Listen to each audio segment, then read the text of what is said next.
What is up, guys? Welcome to the collective. My name is Furman, and we are going to be talking about my thoughts on the next gen consoles after 3 weeks and which one I think is the winner. Now, if this is your first time to the channel, please be sure to subscribe. All right, let's get into it. All right, so everybody knows the new consoles have been out for 3 weeks now, and they are pretty much amazing. So I'm going to be speaking on 5 different categories when it comes to these bad boys. I'm going to be talking about presentation, the games, because that's the most important part, future proofing / storage, and then ease of setup, and last but not least, the next gen feel. All right, guys, so presentation. As far as the presentation goes, I have to hand it to the Xbox. Microsoft went out of their way to make this thing feel absolutely amazing. From the time when you picked it up, the box looks really awesome. The artwork on it is really cool, and then when you open it up, it just feels like they put a lot of time into it. Like they actually care about what they're presenting, and that's such a huge deal. And Sony, sadly, I don't think they even cared about that. Like, they just gave you generic cardboard, and it was banged up on a corner. I was really not impressed when it comes to the presentation for the PlayStation 5. Now, games, is the biggest one. Both of these consoles have an awesome catalog of games, but PlayStation 5 wins it just because of the fact that they actually came out with games for the PlayStation 5. If you guys look down here, I only have 2 Xbox Series X games, and they're not specifically for this bad boy. Like, you can get these on the PS5. You can get them on the PS4, and you can get them on the Xbox One. So they're not specifically made for this, and that really sucks for you to come out with a brand new console and not have any exclusives on it.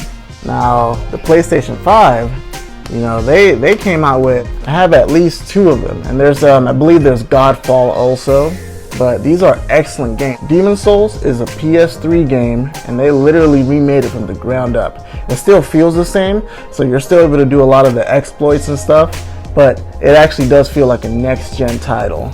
And my boy right here, Miles Morales, this game isn't even a full game. This is like half a game, and it absolutely is worth every cent you pay for it. From start to finish, this game is an absolute rock star. Now, keep in mind that your PS4 library of digital games does come with you, and on top of that, they also have the PlayStation Plus collection, which gives you the best games the PS4 has to offer. And the Xbox does have Game Pass, Game Pass Ultimate. And that in itself actually brings a ton of games. A lot of the best games that you can get on the Xbox One. So you're not necessarily lacking, but it does suck that they don't have a next gen title on here. Now, as far as future proof and storage, let's talk about storage first. The PS5, I filled that bad boy up, like not even joking. I put a lot of my PS4 games on it, and I feel like because of the way the games are formatted and the memory and the storage, they're not massive titles, so I was able to put a lot of games in here. I got about like 20 of them, I believe. Whereas the Xbox, I'm not able to hold that many games because of how massive their games are. But Xbox does have the advantage when it comes to storage, because they actually have the Seagate 1 terabyte expansion card that you can get. I believe it costs $219, and you just pop it in and it's ready to go. The PS5 does have that custom NVMe SSD storage, but that's actually not working right now. Sony is testing a lot of the SSDs that you're going to be able to buy to make sure that they actually run. So that slot is actually disabled at the moment. As far as future proofing goes, I think the Xbox is definitely going to take the cake, just because it is a more powerful console. And with more power, you're able to do a lot more things. So I'd have to hand it to Xbox when it comes to this. Now, the ease of setup, this one is kind of a tie. If I have to say, it's definitely a tie. And I'm saying it's a tie because they both did an excellent job of making it really easy for you to set up your console as fast as possible. I do feel like the PS5 has an advantage just because of the fact it lets you pop in a game while you're doing the setup so that it can install it. Like, that is legit. But as far as that goes, I really feel like they both did a really good job. You know, Xbox has the app, the PlayStation app. You basically go through it, and it makes it really easy for you to log in and, you know, set up all your stuff, put your passwords in, all of that good stuff. So both of them, A-OK on my books. And last but not least, the next gen feel. As far as that goes, guys, I don't want you guys to think that I am a hater or in any way, shape, or form a fanboy or anything like that. I love all consoles, basically. That's why we made the collective channel. But with that being said, PlayStation 5 absolutely takes the cake. The Xbox, it is an excellent console. The SSD is amazing. It is insanely fast. And the quick resume is awesome. These are all excellent features. But at the end of the day, this console really feels more like a really fast Xbox One. Like, it really does feel like that. And I'm not being a hater. That's not a bad thing or anything like that. That is not a bad thing at all.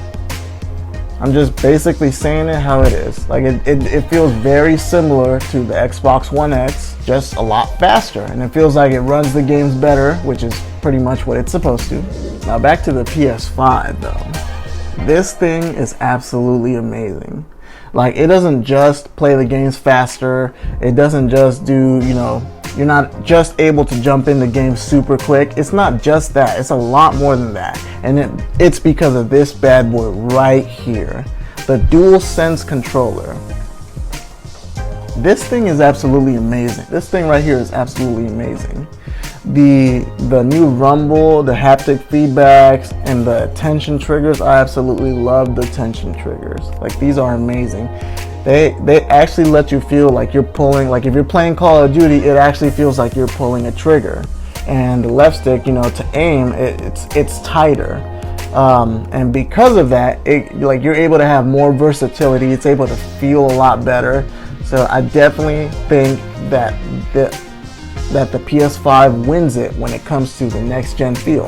And this is how crazy this is. If I had to rate these two controllers as far as which one I like better, I would go with this one, because the Xbox controller has always been, as far as comfort, the best. Like, you have the grips. These grips feel 10 times better than the DualSense controller. The triggers, they just feel 10 times better. I know I'm saying 10 times a lot, but I 10 times don't care. This controller just feels a lot better. But because of the fact that they didn't go as hard as they could have, and because of the fact that they didn't add that haptic feedback that this bad boy has, I gotta go with this. I gotta go with it. Oh, and a little side note here. Whew. I don't necessarily have the best TV station. Mine's is a little bit closed off, but it's not so bad that it's like a dust magnet hardcore. These boys are some dust magnets. Like, holy crap. I'm gonna show you some B-roll right now where basically I haven't touched them at all since I put them in my TV stand.